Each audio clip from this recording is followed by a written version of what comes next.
నమస్కారం. ఫోకస్ అనంత న్యూస్ కి స్వాగతం. హెడ్లైన్ చూద్దాం.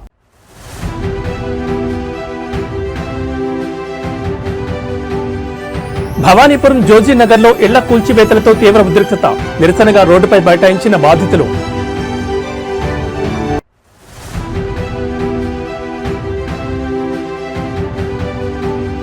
జీడిమెట్ల పారిశ్రామిక కార్మికులతో కేటీఆర్, మేము అధికారంలోకి వచ్చాక ఆ భూములను వెనక్కి తీసుకుంటామని హామీ.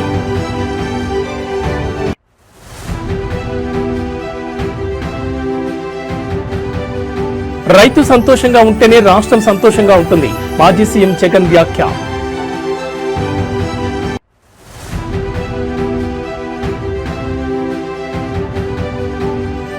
ఇండిగో విమానాలకు కష్టాలు. వరుసగా 3వ రోజు భారీగా సర్వీసులు రద్దు.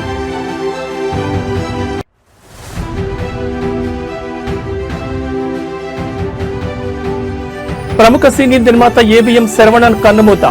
ఏబిఎం బ్యానర్ పై 176 చిత్రాలు నిర్మించిన ఘనత.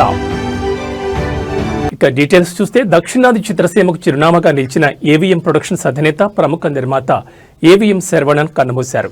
ఆయన మరణంతో తెలుగు, తమిళ చిత్ర పరిశ్రమలు దిగ్భ్రాంతికి లోనయ్యాయి. ఏవిఎం ప్రొడక్షన్స్ వ్యవస్థాపకుడు ఏవి మేయప్పన్ కుమారుడైన శరవణన్ తండ్రి మరణానంతరం నిర్మాణ సంస్థ బాధ్యతలను స్వీకరించి విజయవంతంగా ముందుకు నడిపించారు. ఎంజీఆర్, శివాజీ గణేశన్ నుంచి రజనీకాంత్, కమల్ హాసన్ వంటి అగ్రశ్రేణి నటులతో ఎన్నో ప్రతిష్టాత్మక చిత్రాలు నిర్మించారు. ఏవిఎం బ్యానర్ పై వివిధ భాషల్లో సుమారు 176 సినిమాలు ఆయన నిర్మించారు. తెలుగులో సంసారం ఒక చదరంగం, లీడర్, జెమిని వంటి హిట్ చిత్రాలతో పాటు తమిళంలో శివాజీ, మెరుపు కళలు వంటి బ్లాక్ బస్టర్లను ఆయన అందించారు. సినిమాలే కాకుండా తెలుగు, తమిళం, మలయాళంలో పలు సీరియళ్లను కూడా నిర్మించారు. 2014లో వచ్చిన ఎదువం కదాందు పొగుం ఈ బ్యానర్లో వచ్చిన చివరి చిత్రం. ఆ తర్వాత 2022లో అరుణ్ విజయ్ హీరోగా తమిళ్ రాకర్స్ అనే వెబ్ సిరీస్ నిర్మించారు. శరవణన్ కుమారుడు ఎంఎస్ గుహన్ కూడా నిర్మాతగా కొనసాగుతున్నారు. శరవణన్ మృతి పట్ల పలువురు సినీ ప్రముఖులు, నటులు తీవ్ర సంతాపాన్ని వ్యక్తం చేశారు.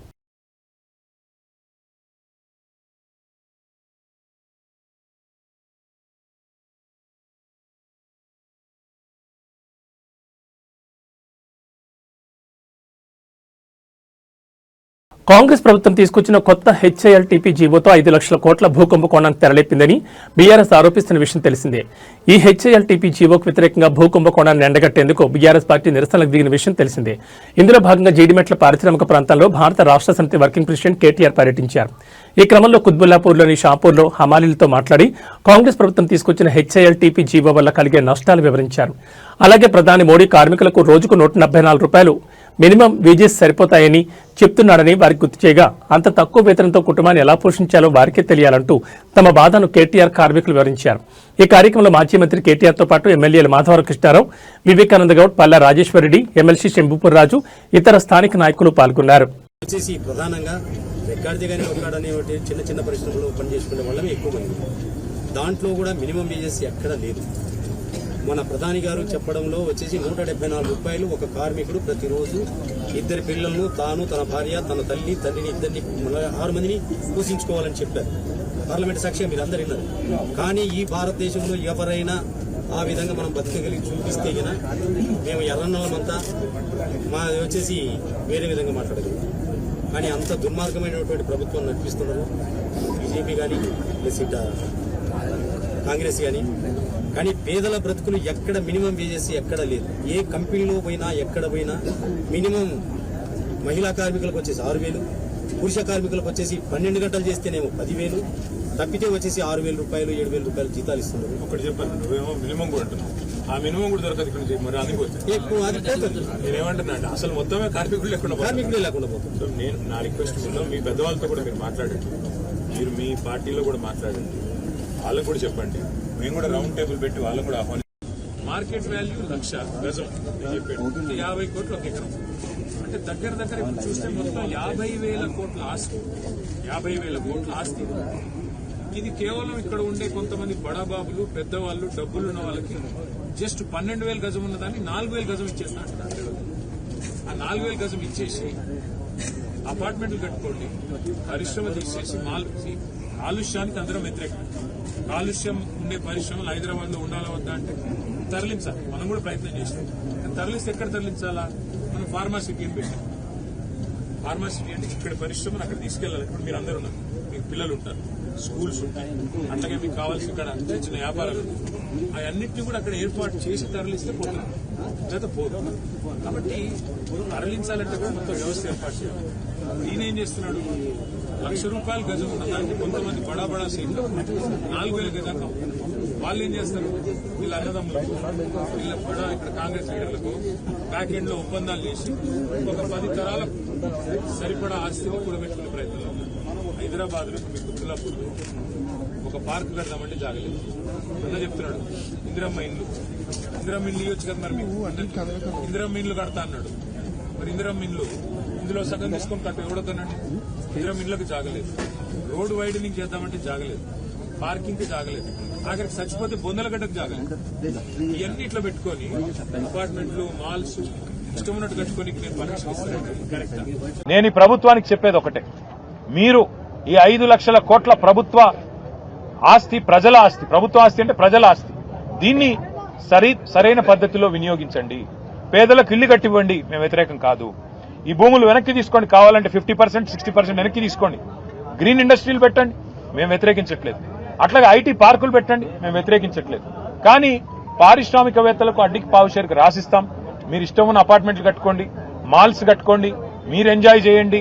ప్రజల సొమ్మును మీరు అత్త సొమ్ము అల్లుడు దానం అన్నట్టు మేము దానం చేస్తాము, మీరు అమ్ముకోండి, ఇష్టం ఉన్నట్టు చేసుకోండి అంటే బీఆర్ఎస్ చూస్తూ ఊరుకోదు. నేను పారిశ్రామికవేత్తలు కూడా చెప్తా ఉన్నా, మీరు ఈ ప్రభుత్వం ఇచ్చే ఆషాఢపు సేల్ ఆఫర్ లాంటి ఆఫర్లు తీసుకొని మీరు 4 డబ్బులు కట్టి ఇది మాది అయిపోతుంది అని మీరు అనుకుంటే మీరు పప్పులో కాలేస్తున్నారు. ఖచ్చితంగా మళ్లీ వచ్చేది బీఆర్ఎస్ ప్రభుత్వమే. మేము ఈ HILTP అనే పాలసీ ఏదైతే ఉందో దీన్ని ఖచ్చితంగా రద్దు చేస్తాం. ఇవాళ ఎవరైనా డబ్బులు పెడితే మీరు నష్టపోతారు.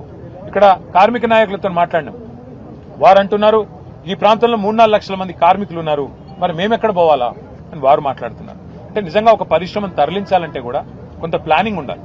విజయవాడ నగరంలోని భవానీపురం ప్రాంతంలో ఈ ఉద్రిక్త ఘటన చోటు చేసుకుంది. శ్రీలక్ష్మి రామ కోఆపరేటివ్ సొసైటీకి చెందిన 42 ఫ్లాట్లను అధికారులు భారీ పోలీస్ బందోబస్తు మధ్య కూల్చివేశారు. ఈ ఫ్లాట్లలో తాము గత 25 ఏళ్లుగా నివాసం ఉంటున్నామని బాధితులు ఆవేదన వ్యక్తం చేస్తున్నారు. అధికారుల చర్యల వల్ల తాము ఇప్పుడు రోడ్డున పడ్డామని వారు వాపోతున్నారు. కూల్చివేతలకు వ్యతిరేకంగా తాము న్యాయస్థానాన్ని ఆశ్రయించామని, కోర్టు తీర్పు తమకు అనుకూలంగా ఉన్నప్పటికీ అధికారులు ఏకపక్షంగా అక్రమంగా ఈ చర్యకు పాల్పడ్డారని బాధితులు తీవ్ర ఆరోపణలు చేస్తున్నారు. అధికారుల చర్యలకు నిరసనగా కొందరు బాధితులు పెట్రోల్ పోసుకుని ఆత్మహత్యత్నానికి కూడా పాల్పడ్డారు. దీంతో అక్కడ తీవ్ర ఉద్రిక్త పరిస్థితులు నెలకొన్నాయి. కూల్చివేతలను వ్యతిరేకిస్తూ బాధితులు రోడ్లు మూసివేసి ఆందోళన దిగారు. వారిని అడ్డుకునేందుకు ప్రయత్నించిన పోలీసులతో బాధితులు వాగ్వాదానికి దిగారు. ఫ్లాట్లు కూలుస్తున్న సమయంలో పట్టించుకోకుండా ఇప్పుడు ఎందుకు వచ్చారు అంటూ వారు పోలీసులు నిలదీశారు.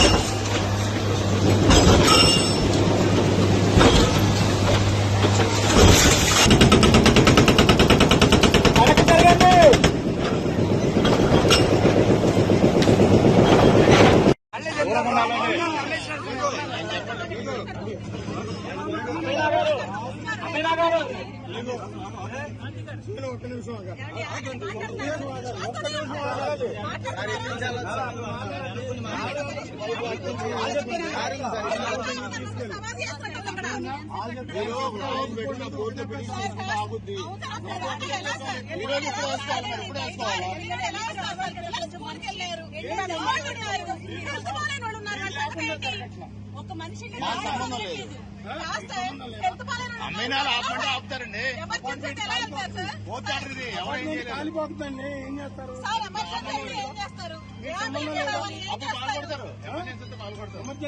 ఎమర్జెన్సీ కాదా? నేను పేషెంట్ని 7 నెలల నుంచి ఇంట్లోంచి బయటికి రావట్లా. 4 రోజులు ఐసీలో ఉన్నా, బయటికి బయటపడ్డా.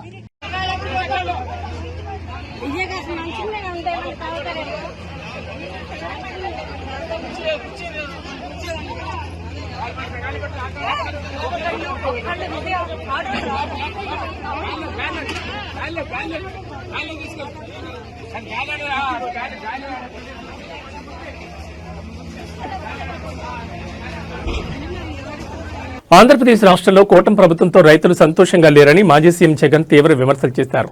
రైతులు రాష్ట్రాల్లో ఎదుర్కొంటున్న సమస్యలపై తాడేపల్లిలోని తన నివాసంలో ఏర్పాటు చేసిన మీడియా సమావేశంలో జగన్ ప్రభుత్వంపై మండిపడ్డారు. ప్రజలకు వాస్తవాలు తెలియాలని, రైతు పరిస్థితి చూస్తే సీమకు ఎంతో అన్యాయం జరిగిందని అన్నారు. ఏ ప్రభుత్వమైనా రైతు సంతోషంగా ఉంటేనే రాష్ట్రం సంతోషంగా ఉంటుందని జగన్ చెప్పుకొచ్చారు.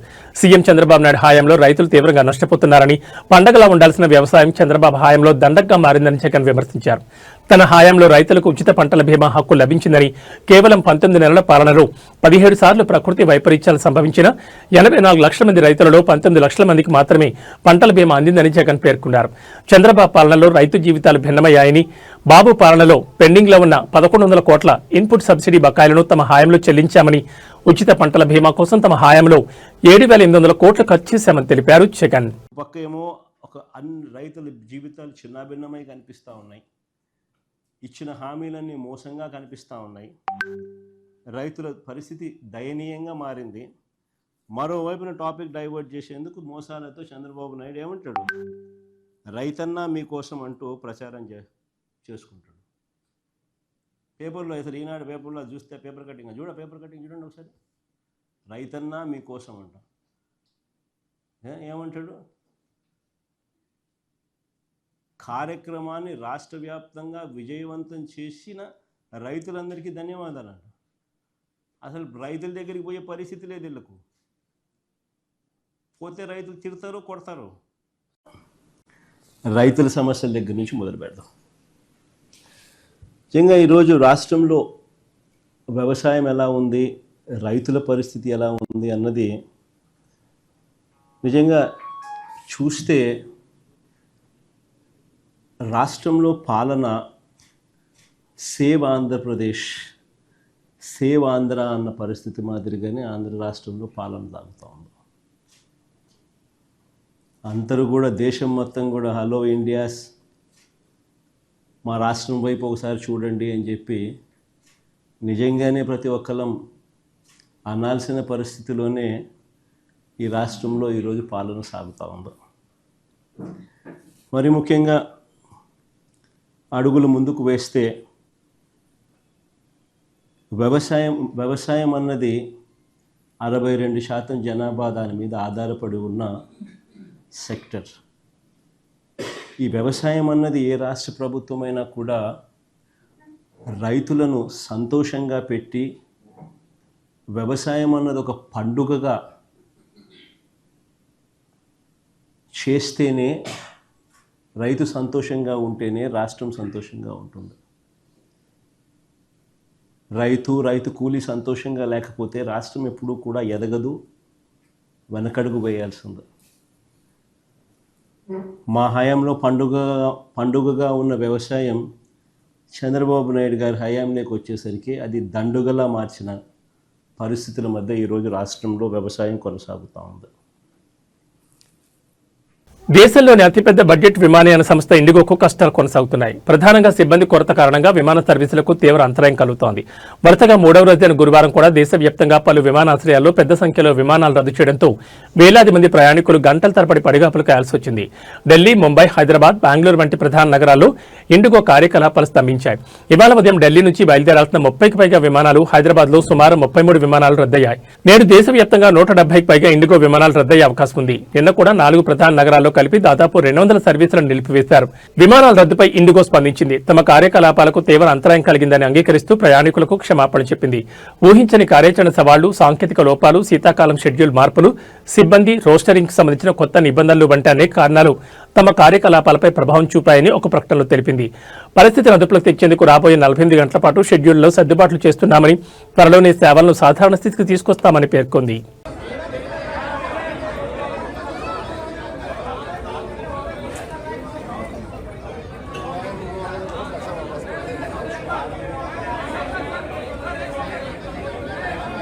मदद जैसे अपने भाई को खिला अगर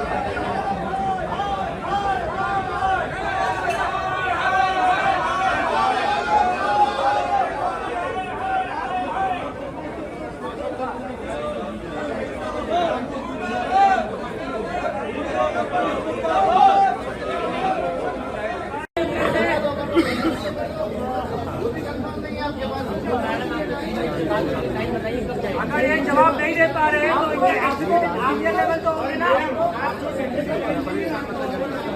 इंडिया लेवल तक होंगे ना।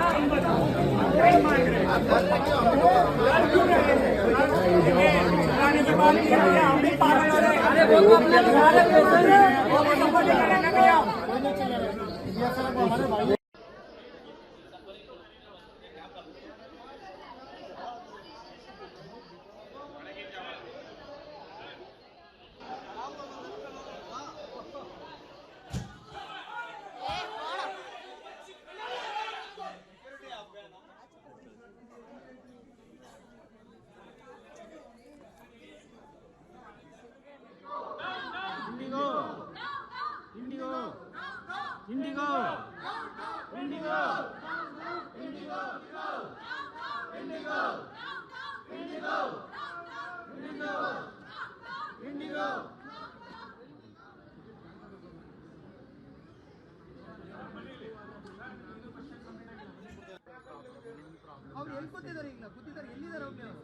ಅಲ್ಲ ಎಲ್ಲಾದ್ರೂ ಇದೆ ನಮ್ಗೆ ಸರ್ ಇವಾಗ ಆಲ್ಟರ್ನೇಟಿವ್ ನಮ್ಗೆ ಅಟ್ಲೀಸ್ಟ್ ಬೇರೆ ಫ್ಲೈಟ್ ಆದ್ರೂ ಅರೇಂಜ್ ಮಾಡ್ತಾರೆ.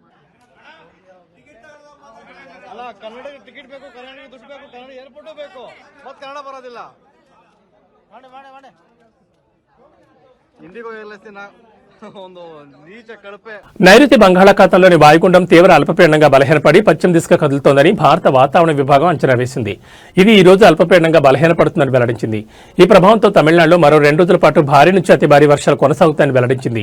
ఈ క్రమంలో ఏపీలో ఇవాళ నెల్లూరు, తిరుపతి జిల్లాలో భారీ వర్షాలు కురిసే అవకాశం ఉందని విపత్తుల నిర్వహణ సంస్థ తెలిపింది. ప్రకాశం, అనంతపురం, శ్రీ సత్యసాయి, వైఎస్ఆర్ కడప, అన్నమయ్య, చిత్తూరు జిల్లాలో తేలికపాటి నుంచి మోస్తరు వర్షాలు కురుస్తాయని పేర్కొంది. ప్రజలు అప్రమత్తంగా ఉండాలని సూచించింది.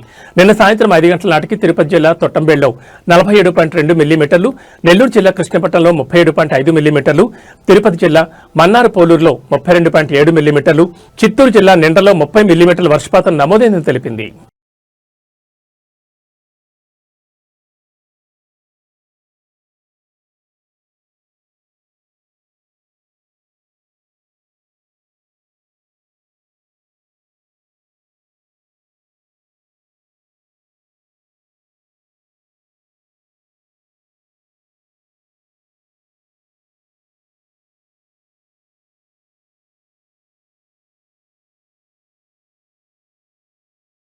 ప్రభుత్వ ఆసుపత్రులంటే పేద ప్రజలకు భరోసా, కానీ వరంగల్లోని ఒక ప్రభుత్వ ఆసుపత్రిలో మాత్రం రోగులకు రక్షణ లేకుండా పోయింది. చికిత్స కోసం వస్తే ప్రాణాలకే ముప్పు తెచ్చే పరిస్థితి నెలకొంది. వరంగల్ నగరంలోని సీకేఎం ప్రభుత్వ ఆసుపత్రిలో పరిస్థితి అత్యంత దారుణంగా ఉంది. ఆసుపత్రి వార్డులలో ఎలుకలు విచ్చలవిడిగా సంచరిస్తూ పసిపిల్లలు మరియు బాలింతలను గాయపరుస్తున్నాయి. ఈ ఘటనలో ఆసుపత్రిలో ఎంతటి అపరిశుభ్ర వాతావరణం నెలకొందో తెలియజేస్తున్నాయి. ఎలుకలు కొరకడం వల్ల గాయపడిన పసిపిల్లలు మరియు బాలింతలు తీవ్ర ఇబ్బందులు ఎదుర్కొంటున్నారు. పేషెంట్ల బంధువులు ఆసుపత్రి అధికారుల తీరుపై తీవ్రంగా మండిపడుతున్నారు. గతంలో కూడా ఎలుకల దాడిలో పిల్లలు తీవ్ర అనారోగ్యానికి గురైనప్పటికీ అధికారులు ఇప్పటివరకు ఎలాంటి నివారణ చర్యలు తీసుకోలేదని వారు ఆరోపిస్తున్నారు.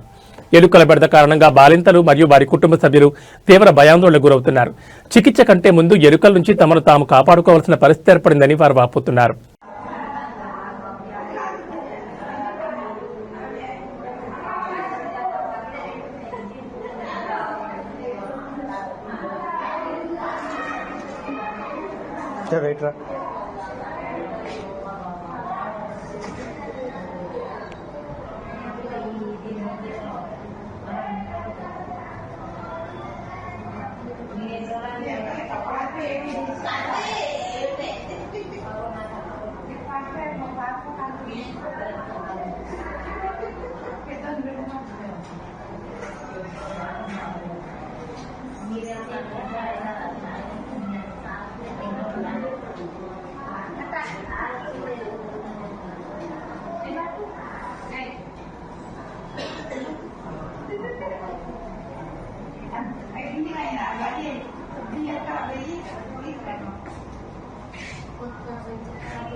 Ini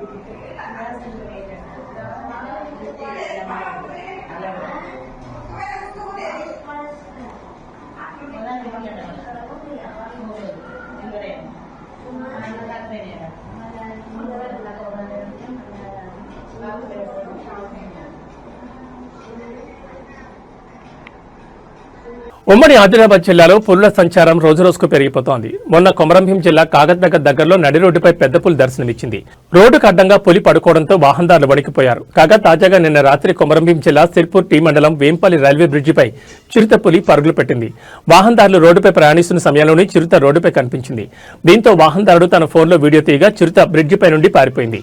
ప్రస్తుతం దీనికి సంబంధించిన వీడియో నెట్టింట వైరల్ అవుతోంది. మరోవైపు మంచిర్యాల జిల్లాలోనూ పులుల సంచారం పెరుగుతోంది. ఇటీవల బెల్లంపల్లిలోని కన్నాల పరిధిలోనూ పెద్ద పులి సంచారం కలకలం రేపింది.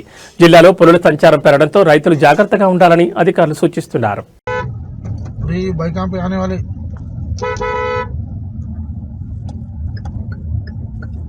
చిడతాపులి చూడండి. తెలంగాణ రాజకీయాల్లో ఎన్నికల వేళ ఓ విషాదకర ఘటన చోటు చేసుకుంది. కాంగ్రెస్ నాయకుల వేధింపులు ఒత్తిడి తట్టుకోలేక బీఆర్ఎస్ సర్పంచ్ అభ్యర్థి భర్త ఆత్మహత్య చేసుకోవడం నిర్మల్ జిల్లాలో తీవ్ర కలకలం రేపింది. నిర్మల్ జిల్లా ఖానాపూర్ మండలం సోమార్పేట గ్రామంలో ఈ హృదయ విదారకర ఘటన జరిగింది. బండారు రవీంద్ర అనే వ్యక్తి ఇటీవల కాంగ్రెస్ పార్టీ నుంచి బీఆర్ఎస్ పార్టీలో చేరారు. స్థానిక ఎన్నికల్లో తన భార్య పుష్పను బీఆర్ఎస్ తరఫున సర్పంచ్ అభ్యర్థిగా నిలబెట్టారు. ఈ నేపథ్యంలో స్థానిక కాంగ్రెస్ నాయకులు రవీంద్రపై తీవ్ర ఒత్తిడి తీసుకొచ్చినట్లు ఆరోపణలు వినిపిస్తున్నాయి.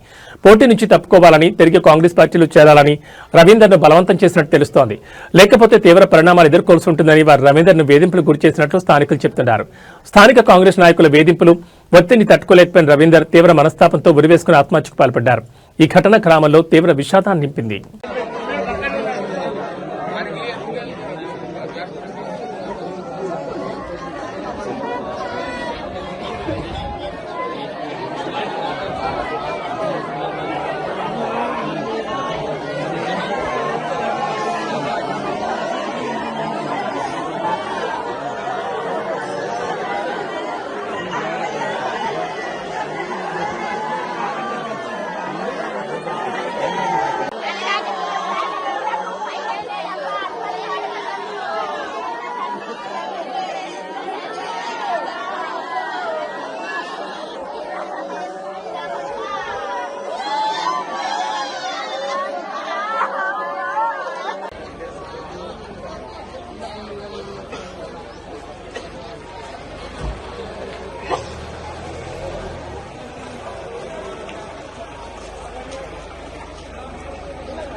ఏసీబీ అధికారులు దూకుడు పెంచారు. నిత్యం దాడులు చేపడుతూ అవినీతి అధికారులను హడలెత్తిస్తున్నారు. బాధితుల ఫిర్యాదు మేరకు లంచాలు తీసుకుంటున్న వారిని వలపని పట్టుకుంటున్నారు. అలాగే అక్రమాస్తుల కేసులో ఆకస్మిక తనిఖీలు చేపడుతున్నారు. Rangareddy land records ED Srinivas నివాసంలో గురువారం తనిఖీలు నిర్వహించారు. ఆయన ఇళ్లతో పాటు కలెక్టరేట్లో సైతం సోదాలు చేపట్టారు. హైదరాబాద్, రంగారెడ్డి, మహబూబ్ నగర్ జిల్లాలో తనిఖీలు కొనసాగుతున్నాయి. రంగారెడ్డి జిల్లాలో 6 చోట్ల సోదాలు నిర్వహిస్తున్నారు. ల్యాండ్ రికార్డ్స్ ఈడీగా శ్రీనివాస్ పెద్ద ఎత్తున అక్రమాస్తులు కూడబెట్టినట్లు అధికారులు గుర్తించారు. ఈడీ శ్రీనివాస్ షెల్ కంపెనీ సృష్టించి వ్యాపారం చేస్తున్నట్లు సమాచారం. రంగారెడ్డి కలెక్టర్ కార్యాలయంతో పాటు రాయదుర్గం మైహోం భూజాలు సైతం ఏసీబీ సోదాలు కొనసాగుతున్నాయి. ఆయన మహబూబ్ నగర్ లో ఓ రైస్ మిల్ కూడా నిర్వహిస్తున్నట్లు గుర్తించారు. దాడులకు సంబంధించి పూర్తి వివరాలు ఇంకా తెలియాల్సి ఉంది.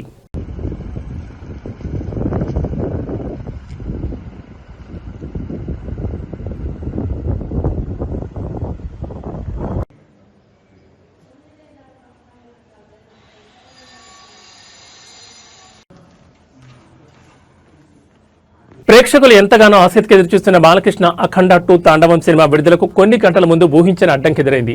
ఈ చిత్రం విడుదలపై మద్రాస్ హైకోర్టు స్టే విధించింది. బాలీవుడ్ నిర్మాణ సంస్థ ఈరోస్ ఇంటర్నేషనల్ దాఖలు చేసిన పిటిషన్పై విచారణ చేపట్టిన న్యాయస్థానం ఈ మేరకు మధ్యంతర ఉత్తర్వులు జారీ చేసింది. 4 Reels ఎంటర్టైన్మెంట్ సంస్థ నుంచి తమకు 28 కోట్ల బకాయిందని, ఆ మొత్తం చెల్లించే వరకు అఖండ 2 సినిమాను నిలిపివేయాలని ఈరోస్ సంస్థ కోర్టును ఆశ్రయించింది. గతంలో మహేష్ బాబు నటించిన 1 నేనొక్కడిని, ఆగడు చిత్రాల నిర్మాణ సమయంలో ఈ 2 సంస్థలు కలిసి పనిచేశాయి. ఆ సినిమాల వల్ల వచ్చిన నష్టాలకు సంబంధించిన ఆర్థిక వివాదమే ప్రస్తుత స్టేక్ కారణమైంది. అఖండ 2 చిత్రాన్ని 14 Reels ప్లస్ బ్యానర్ పై నిర్మించారు. అయితే 14 డీల్స్ ఎంటర్టైన్మెంట్స్ లోని భాగస్వాములైన రామ్ ఆచంట, గోపి ఆచంటని ఈ కొత్త సంస్థను కూడా ప్రారంభించారని, కాబట్టి పాత బకాయిలకు వారే బాధ్యత వహించాలని ఈ రోజు వాదించింది. ఈ వాదంతో ఏకీభవించిన కోర్టు స్టే విధించింది. ఇవాళ పెయిడ్ ప్రీమియర్లతో సినిమాను విడుదల చేసేందుకు సిద్ధమవుతున్న నిర్మాతలకు ఈ తీర్పు పిడుగుపాటైంది. అయితే ఈ వివాదం కోర్టు బయట సెటిల్మెంట్ ద్వారా త్వరగా పరిష్కారం అవుతుందని, సినిమా విడుదలకు పెద్దగా ఆటంకం ఉండకపోవచ్చని ఫిల్మ్ నగర్ వర్గాలు భావిస్తున్నాయి.